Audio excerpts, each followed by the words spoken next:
Food bloggers, hi, how are you today? Thank you so much for tuning in to the Eat Blog Talk podcast.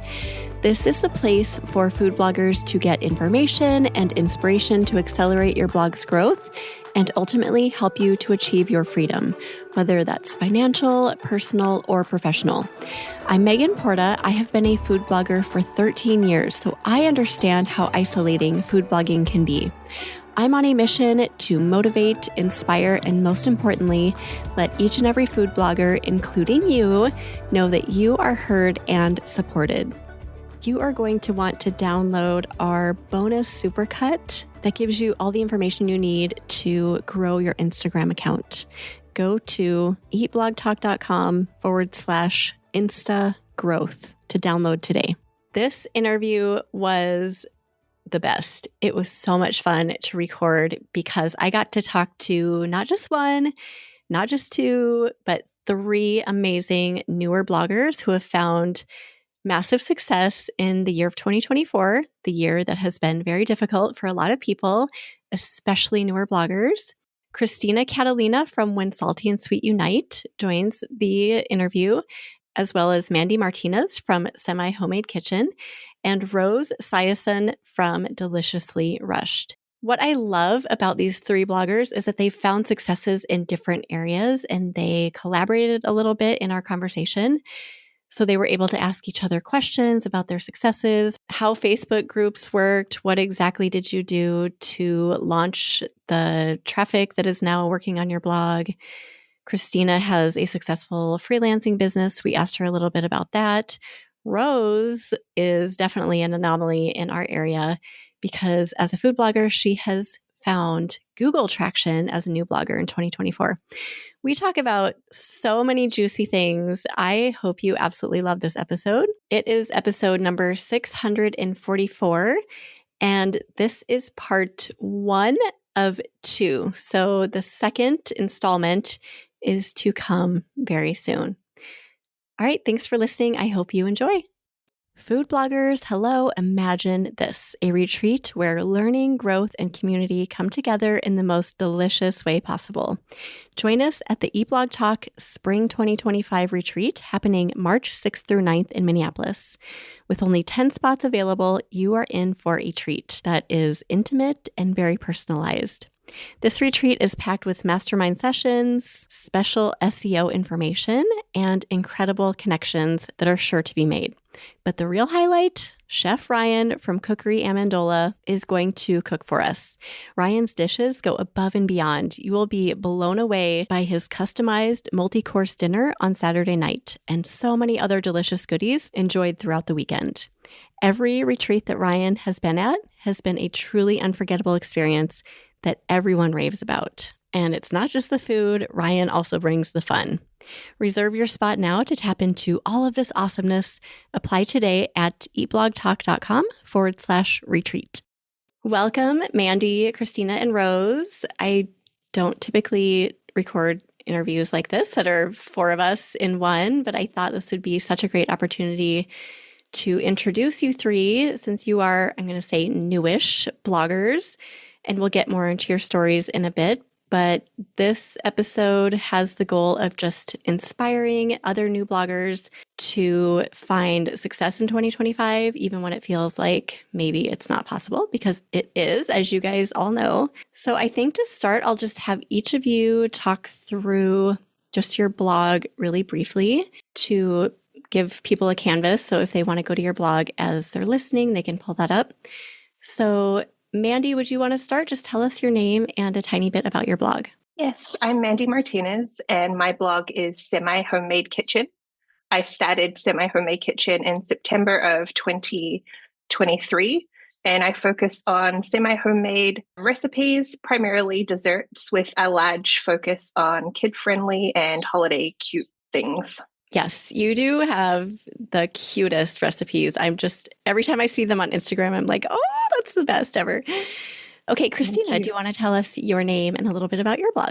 Hi, I'm Kristina Cadelina, and I have a blog called When Salty and Sweet Unite. And my recipes are like versatile. So they could be like if you want to focus on gluten-free or low carb. I like to consider them family friendly and for anyone who wants to like reconnect with, healthy foods or like improve their eating habits. Oh, and I started my blog at the end of 2021. Awesome. Thank you. Rose, would you share a little bit about you and your blog? Sure. Hi, I'm Rose Sayasan. My blog is deliciouslyrush.com. I started last year, November 27. That's when it went live. My blog is it's still pretty wide, but it's quick and easy recipes. Most of my recipes are Asians. And then last summer, I added some Ninja creamy ice cream recipes. So yeah. Oh, Ninja Creamy. Okay, so my family, my husband and I just bought a Ninja Creamy for our family because we have a son who's obsessed with ice cream. So we figured this might be a little bit healthier option to yes. explore. So I'm excited to look at some of your recipes. Awesome to know that. Sure. Thank you. Yeah. Well, thanks, guys. Okay, so I'm just going to go around now and ask you each a little bit about your specific successes, because I know success is defined differently by everybody, and we can find success in many different areas of food blogging. We can find success with traffic. We can find success with a specific platform like Pinterest or Instagram, or maybe we do a project that brings success like a cookbook or ebook or freelancing or another avenue. There's all kinds of ways to find success.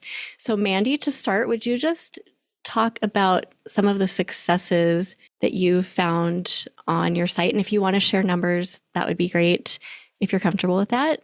And yeah, then we can just turn this into a conversation. Yeah, absolutely. So when I first started, I think like a lot of bloggers, my goal was to make it to Mediavine. That was a goal I had set for myself, and I had wanted to get it done within a 12-month period. So I wanted to be ambitious.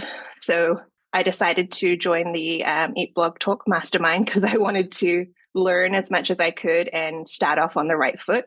So I was actually able to make it in 11 months to Mediavine. So I hit that of August of this year, around 50,000 page views, which was great. And it's just my traffic has continued to really explode, for lack of a better word. I've been incredibly surprised and grateful for how quickly the blog is growing. I did put a big emphasis on holidays this year, which I think has been a big part of my success. So as of this morning, my blog is sitting at 325,000 page views, which I just would never have imagined. I think that the main factors to that success has definitely been Pinterest. Pinterest is my number one traffic driver. And I think being consistent on Pinterest has been key to that success.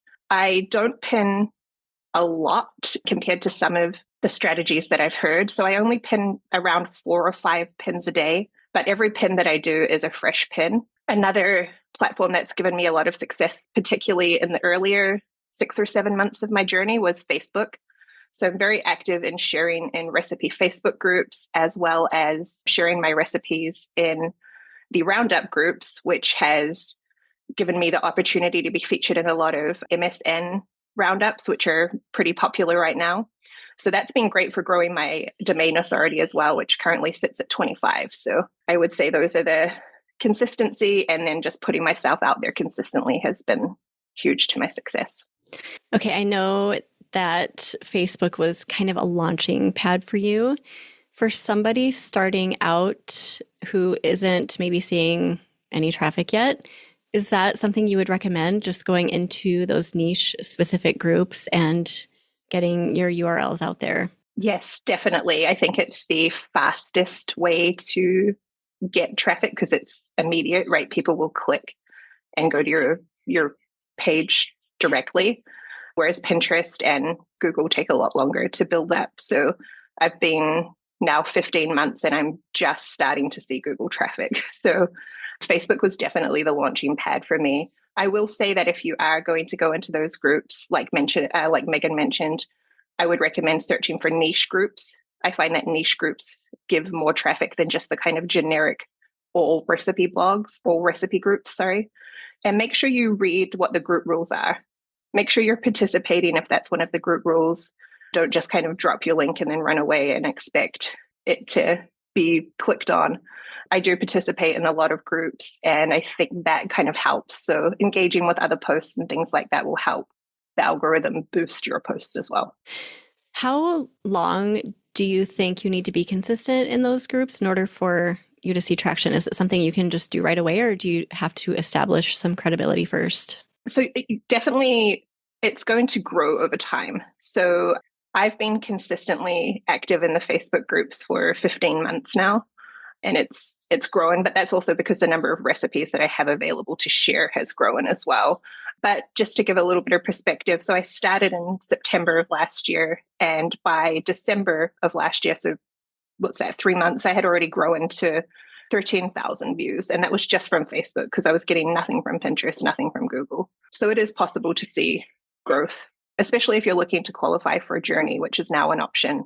10,000, although I heard that they're accepting at lower rates now too. So, and how long did it take for you to see both Pinterest and Google traction after you started your blog? So the Google, I still don't get a ton of Google traffic. So out of that, those 320 odd page views, I am probably getting 15,000 of them from Google. So I still haven't cracked the Google code, that's for sure. But Pinterest, I was pinning once a day when I first, after about 3 months, I'd started pinning once a day because I didn't have enough content initially to pin every day. And then I would say it was late July of this year that I started increasing, and I went to 3 pins a day. And then in mid-October, I went to 4 pins a day. But as soon as I moved from 1 pin to 3 pins in July is when the uptick happened. And you can see a steady incline in my graph. So from July to probably like October was definitely a steady growth. But then when the holidays hit, Pinterest loves holiday content, it seems. And holidays just kind of took off. Thanksgiving and now Christmas. So while you were saying your numbers, listeners probably can't see my face, so you wouldn't have seen that I was like mouth dropped. All of us had dropped mouths because that is so impressive. And I'm so happy for you, Mandy. I remember you sharing in the mastermind that your goal was to get to 50K by the end of this year. And here you are at 325K. I just could not be more happy for you. So congratulations on that success. Thank you, Megan. Thank you. So in a nutshell, I think the Facebook groups you utilized as a launching pad, and you've really tapped into Pinterest in conjunction with holiday seasonal content. Yes. Yeah, and that's been absolutely. A really good formula. And then staying true to my niche as well, I think has been important. There's a lot of things I want to do, but I have to really go back to thinking, does it align with my blog, and will that be too much of an outlier? I do have a couple of recipes on there that I'm thinking back are like, doesn't really fit. So I think staying true to the intent behind the blog is important as well. And you do have a pretty niche blog, so I think that probably serves you. And then Rose and Kristina, do you guys have any questions for Mandy as she's talked through her successes? Feel free to chime in. I have no question right now, but it's really impressive with your success in Facebook groups. Oh my gosh, that's huge, because I tried doing that. I tried joining some Facebook groups, but whatever I post, whenever I get some traction, sometimes the admin will just delete my post for some reason, because I will put a link there. I guess I haven't really cracked that part yet, but wow, kudos to you, Mandy. Thank you. I don't have any questions for Mandy, but I mean, I've been a part of the mastermind with her. So to see her growth, I mean, it's so amazing and so inspiring. So, definitely like the Facebook thing, that's something I want to give a try in 2025. So, yeah. And just one more question about the Facebook groups, Mandy. How much of a time investment would you say you put in to start? Yeah, so I will say that the Facebook route is definitely a much bigger time investment than Pinterest for me. I spend anywhere from 1 to 2 hours a day in Facebook just because I really wanted to be consistent. But I think that's what really helped me at the start. Whereas my Pinterest, I probably spend 2 to 2.5 hours a week. So it is a much different time commitment. Okay, thank you for sharing all of that. I think we'll move on to Kristina now. So Kristina, tell us a little bit about the successes you've found. I know you've done freelancing work that has been successful for you. Talk about, I know you have Pinterest that took off for a while and that did well. And anything else you want to mention? Well, for me, especially this past year, Pinterest did take off. Last year, around this time, I was sitting at about 2,000 views. And I sat at that number for a really long time. And people were telling me, like, Pinterest is a long game. Don't worry, it's going to pay off eventually. And I'm like, yeah, whatever. And I started increasing my pins and I added some more boards. And once I increased my pins and started really being consistent, like, so scheduling out on Tailwind or through Pinterest, that's when it really took off. So this year it hit like 22,000 views.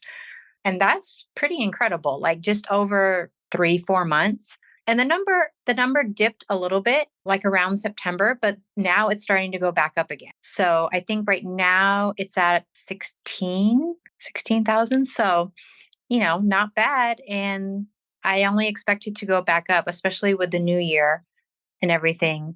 And then also my blog growth. So I think I was, 1,000 sessions a day last year. So just through updating and consistently putting out better content each time, I was able to hit Journey Mediavine this year.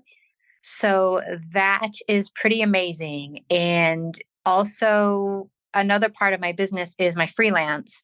So just reaching out to clients and pitching. So pitching them and, hearing back from them. It's like, you got to put yourself out there to grow. Awesome. I have so many questions. So let's go back to Pinterest just for a bit. And you mentioned your consistency there was part of your success. You both have mentioned consistency all across the board, which I think is key for any platform, any blogger, any growth at all. Is there anything else you did that was unique on Pinterest? Like Mandy said that she creates a unique pin for every single pin. Do you do anything like that? I started to now. One thing that I do and I've been doing is video pins. I may be doing like 1 to 2 a week. I noticed that video pins for me, they don't take off right away, but like after a month, they perform well and they get a lot of saves or outbound clicks. So those perform well. I think one of the things with Pinterest for me is trying new things. So I've tried animated pins. I really didn't see that great of success with animated. So I just stuck with the video. But whereas some people will say, oh, video doesn't work for me. So I think, you have to try different things. Definitely seems to be an experimental platform and different things seem to work for different people because I've heard those animated pins work great for some accounts and video pins work great for some accounts, but that isn't necessarily for every account. So just keep experimenting and see what works, right? Yeah. Okay, now to your Google traffic. So you're in Journey. Congratulations. I was so excited for you when that happened. Do you feel like your updating is what tipped you over the edge for that? Ooh, I think it's a few things. Well, I think so. One of the big things in my success overall is like being willing to invest in myself. So, taking time to get the SEO course or joining your mastermind group, like, those are all big things. And just like surrounding myself with people in the mastermind group and even other bloggers that I've met along the way, like that has, all of that information is coming in and like I'm able to just write better posts or, whatever. And it all like compiles up to successes. Yeah, it's hard to pinpoint exactly like, oh yeah, my updating equals Journey. It's more of a just combination of so many different things. And I didn't mean for this to be an ad for the mastermind group, but there really is so much value that it's hard to communicate that you get from a group like that. And not just mine, but any high quality group that it's like, yeah, it's such a unique, valuable experience. And you can't just say it in a sentence, right? But I'm glad that it helped you this year. Yeah, so happy for you with all your successes. And then the freelancing. So I know, Mandy, you can maybe weigh in on this as well, because I know you've done some. What what prompted you to go the freelancing route? And Kristina or Mandy, you guys can both answer that. For me, the freelance. So when I first started my blog, I really wanted to learn photography, like pick up the camera, learn everything about it, and have that be a part of my business as well.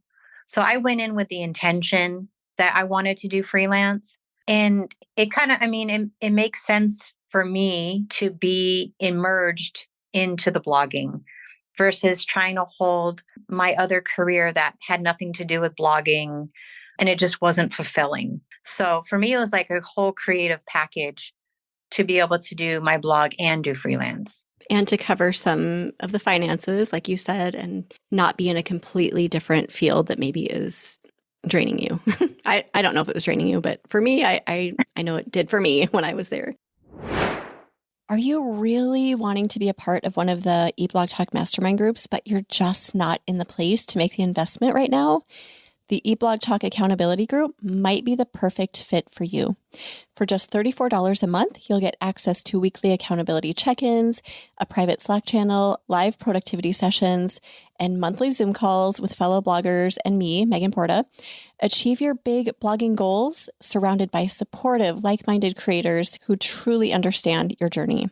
The eBlog Talk Accountability Group is here to help you stay focused and motivated as you build your awesome brand. Head to eblogtalk.com/focus today to claim your spot. And then Mandy, for you, did you feel like it was a natural fit to go into freelancing for those same reasons? So my story is actually a little bit opposite of Kristina. I was a freelance photographer and recipe developer for 2 years before I started my own blog. So I had those kind of skills already.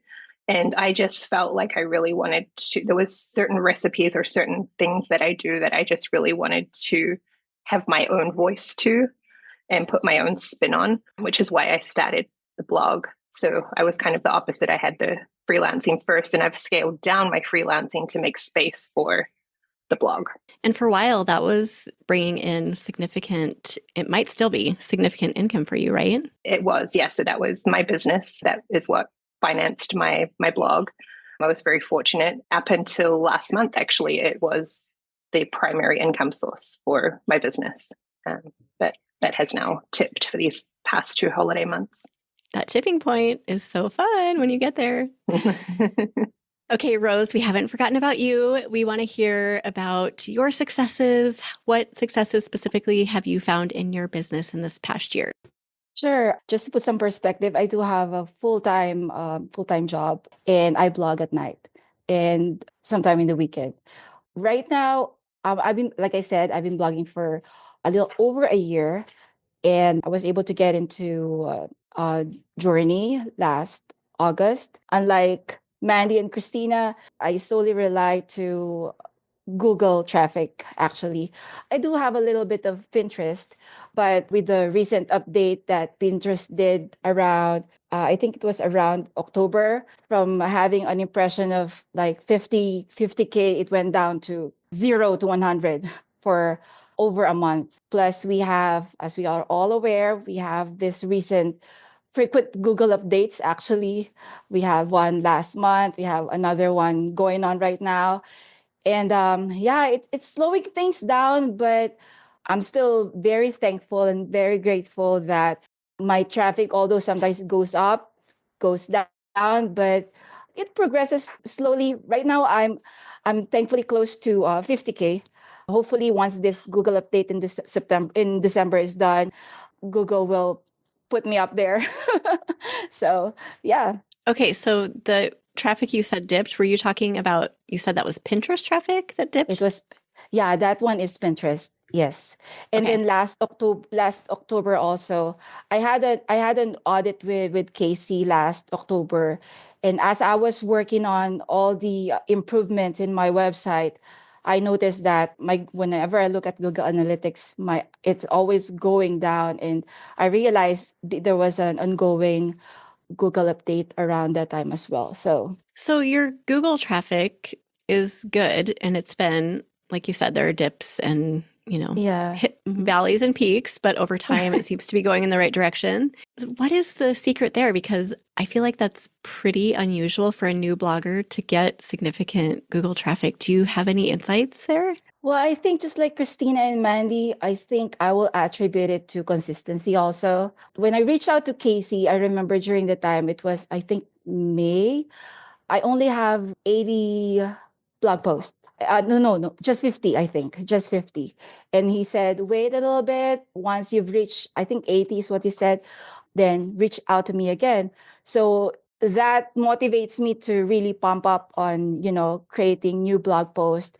He was able to schedule me on October. During that time, I was able to double what I have. So I think when I had my audit, my blog post is almost 200. So it's really, I don't know exactly what I did, but I know I've been very consistent. I made sure that I have at least 3 blog posts a week, or sometimes I have 5. Yeah, I think it's all just about consistency again, our favorite word for today, I guess.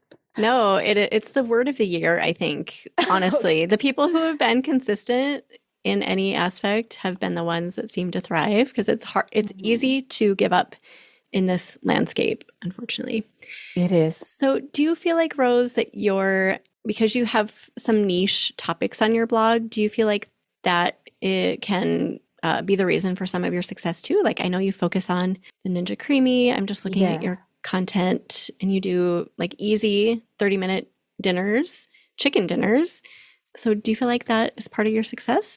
That's a good point also, because as you can see, my blog is really, it's kind of generic, quick and easy recipes. There's a lot of blog just quick and easy recipes, but mine has more on Asian, particularly Filipino recipes.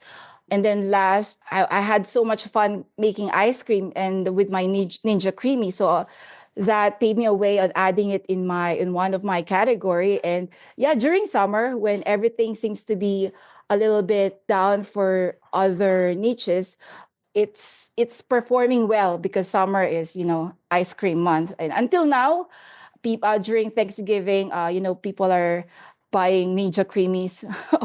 And people are looking. Most of my traffics right now are still all about ice cream, to be honest. So yeah, it really helped me a lot as well. Oh, that's interesting. So even here in December, ice cream is topping out for you. Yes. I mean, surprisingly, yes, because I do have some fall flavors, and I haven't had much time making winter, but I have few winter flavors or Christmas recipes also for ice cream. So those are helping me out with my traffic as well. That is so interesting. Do you think you'll go more that route now, or do you think you'll continue with easy dinners and some of your other categories? I just plan to grow that niche also under my Deliciously Rush blog. And also I think I'll do 50-50. That's the plan right now, but I plan to niche down but using another domain. So that's a plan in the near future. Okay. So you are, I feel like, an anomaly that a lot of people want to be, because the coveted Google traffic is hard to get for a new blogger. I started a niche blog in July of 2023, and I have like 0 traffic. Granted, and I've been consistent. I don't honestly give it a lot of attention outside of just publishing posts. But it's not easy these days. It is no joke. So kudos to you. I am so impressed with your growth on Google. Oh, thank you. Okay, I would love to open it up. Do you guys have any questions for each other as we've kind of talked through our unique successes? Well, I am very interested in the... sorry, Mandy, you want to go ahead first? Sorry. No, you go ahead, Rose. Oh, well, thank you. Well, I'm very interested in your success in Facebook group. Do you have your own page, or do you just join existing Facebook group? Yeah, I don't have my own group. I just join other recipe sharing groups that are out there. And there are a lot of them. But like I mentioned earlier, I think finding something that's more niche to your kind of recipes is important, because I feel like the group members tend to be more invested in the niche groups because they're looking for that specific thing, as opposed to like the larger recipe groups that just have all kinds of different recipes, right? There's not as much engagement from the other group members just because it's hard to be really engaged in everything. I see. Do you create a post on those groups, or do you just actively put a comment on each post, or do you do both? No, I both. I'll do both. And I have a spreadsheet, a Google spreadsheet that has a tab for all of the different groups that I'm a part of with the date and which recipe I shared, just so I'm not sharing the same recipe in the same group too often because I don't want to become spammy. Okay. Last question. How many groups do you have? Oh gosh, so many. Maybe 10, 12 or 15 that I share in almost every day. But it did take time to kind of find those groups, and the more that you share, the more frequently Facebook will suggest other groups for you to join. So that's kind of how it evolved over time. I see. Thank you. I have a question for Mandy and Rose.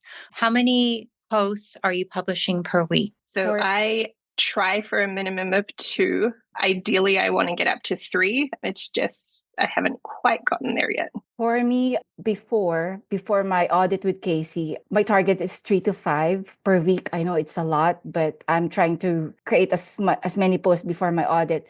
But after the audit, I just focus on really updating my old posts. And I really haven't had I haven't really dedicated that much time to create new posts, but my target for now is at least 1 post a week, along with the, updating all my old posts based on all the inputs I got from Casey, which is overwhelmingly a lot. Yeah. How do you do your keyword research, Rose? Do you get inspired by a certain type of content and then go down the rabbit hole of key search, or do you do it the other way around? Well, initially, I'm pretty stubborn. Early in the game, I got the Aleka's Cooking with Keywords. Although I learned from there, I still focus on recipes, making a post of recipes that I really want. And like Casey said, I'm very good at making posts that is ranking number 1, but no views. There's no traffic on those keywords.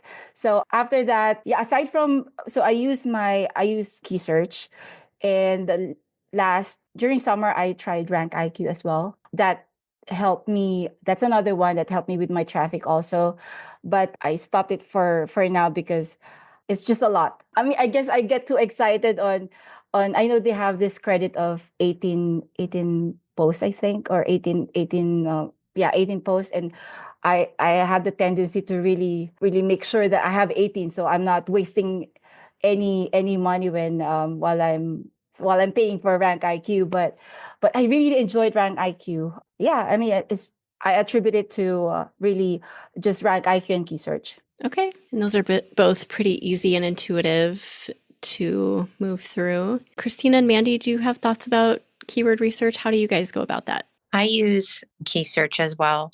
I also have a girl that I recently started working with, and she is doing some keyword research for me as well. And she has helped me get a couple of new keywords coming up and then help on updating old keywords. My keyword strategy, if you want to call it that, is I make what I feel my readers like or what I want to make, and then I work backwards to find the keywords that fit. So I don't necessarily find keywords to make recipes for. I'll make or know what I want to make and then kind of reverse engineer it. But I also use key search for that, and I use Rank IQ for the optimizer. I love the optimizer tool. Same. It is my favorite. I use it for every single update, every post I do. It is magic. I love hearing how all of you do keyword research differently. I feel like everyone has a different starting point and strategy and how they move through it. And you can find success with many different ways, right? It doesn't have to just be one cut and dried way. Anything else you guys feel contributed to your success this year? And any last words of wisdom for other people who are just feeling stuck? Because there are a lot of people out there in that situation. Anything you can say to encourage them would be awesome. One thing that helped me recently, or, over the past year, was like outsourcing, even if it's just small things. Like, I really wanted to do some updates to my blog, but I just didn't have the mind power to want to learn how to do it myself. So I got like an IT guy to help me out. So that way the task got done. And, if I ever needed him for future stuff, I can always, email him or whatever. But it was just nice to know that you don't have to do it all. Yeah, for sure. Go ahead, Mandy. What were you going to say? Oh, no, that's interesting because I was actually going to ask a question if anybody is outsourcing, because that's something I definitely want to look into more in the future. So that's great. I had a thought and then I remember what it is. Sorry. I just want to echo what Kristina said earlier, that investing in yourself, I think, is really key. I think especially when you're new, you have a tendency when you're not making money to not want to spend money, which is totally normal. I get that 100%. But I think if you're really wanting to pursue this and to make this successful, that investing in yourself is one of the best things that you can do for yourself and your business. Totally agree. I Go think ahead, Rose. for me, it's the same. If we really mean business, I think we should be prepared to spend. In the beginning, I was hoping that I could start a blog by just using free stuffs. But I realized that if I really mean business, I have to prepare to spend. I heard from one of your interview, Megan, that they said use your 9 to 5 to fund your dreams, and that's what I'm really doing. So because we want to earn, so we really have to spend.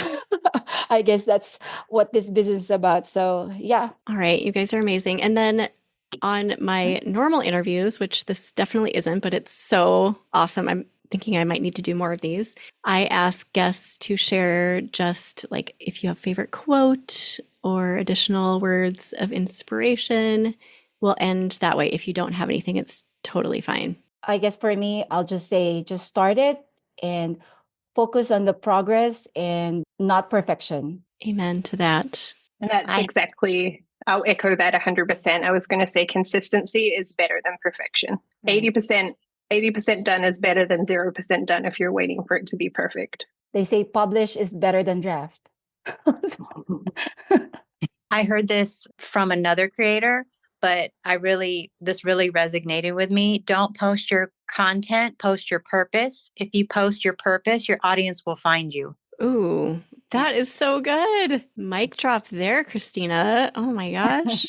Publish is better than draft. And then everything Kristina just said. Wow. I actually got goosebumps a little bit. All right. And then the most important question of the day, Rose, which Ninja Creamy recipes should I make first from your site? Well, I'll start with my favorite base. It's a vanilla. I mean, from the vanilla recipe, you can add fruits, you can add chocolates, you can do a lot of things over on that one. So yeah, I'll start with plain vanilla. If you wanted to try something that's maybe fall related, maybe my campfire, how do you call it? Oh my, I lost it. But s'mores, exactly. I was just looking at this. Campfire that s'mores. Right here. That's my favorite. Okay, because my son, the one I was telling you, loves ice cream. He also loves s'mores, and he loves s'mores ice cream. So I'm going to make this for him over Christmas. I'll let you know how it goes. I'm sure it'll be delicious. Sure. And then will you just reiterate what your blog is and maybe tell everyone what your social handles are too? Sure. My blog is deliciouslyrush.com. You can find me on Facebook and Pinterest and Instagram using the same handle, same name. Thank you. Okay, awesome. And then Kristina, what are some of your top recipes on your site? My cumin sweet potatoes do well. My bison meatloaf. Recently, my spice mixes are ramping up. I love making homemade spice mixes. So sounds like the perfect Christmas dinner to me, or holiday meal. Yum. And then reiterate where people can find you and mention your social handles too. On Instagram, I am When Salty and Sweet Unite, and I'm on TikTok, When Salty and Sweet Unite, and on Pinterest as well. And then Mandy, from all of your amazingly cute, adorable content that I just wish I could pinch their cheeks, what is your audience's favorites right now we're in the holidays currently, so during the season? So I have 2 cake mix cookie recipes that are just going crazy right now. One of them is a gooey butter cookie recipe that has holiday colored sprinkles in it. And the other one is a loaded cake mix Christmas cookie with marshmallows, pretzels, M&Ms, chocolate chips, and sprinkles. So I say that's Santa's favorite cookie. Oh, that sounds so good. Between everything you guys just mentioned, I feel like, yeah, I'm just starving right now. I need to go eat. And then tell us where people can find you and mention your socials as well, Mandy. So my blog is Semi Homemade Kitchen, and I'm on Pinterest, Facebook, and Instagram at Semi Homemade Kitchen as well. Thank you all. You all are amazing and inspiring. And thank you for sharing your successes with us. And also congrats to all of you, because you should be really proud of what you've accomplished. Seriously. So happy for all of you. And let's stay in touch. Thank you all. Thank you, Megan. Thank you so much for listening to this episode of Eat Blog Talk. Don't forget to rate and review Eat Blog Talk on your favorite podcast player. Thank you, and I will see you next time.